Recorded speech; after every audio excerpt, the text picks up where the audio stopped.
Hello guys, welcome back to another video. So in this video we are going to talk about the word problems with the perimeter.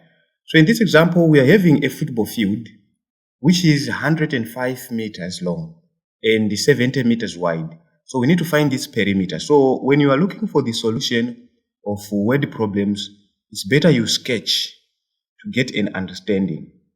So let us assume a football field is in a rectangular shape, and this is the length, which is 105 meters, and the width is nothing but 70 meters.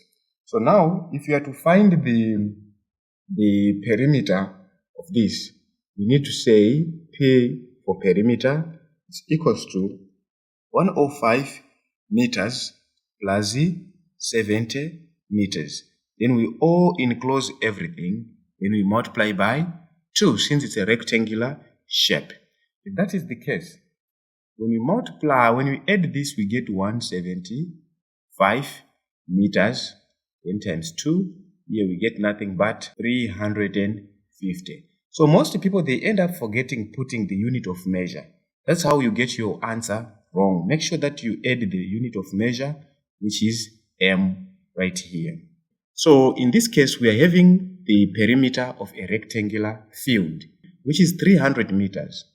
If the length of the field is 90 meters, find its width.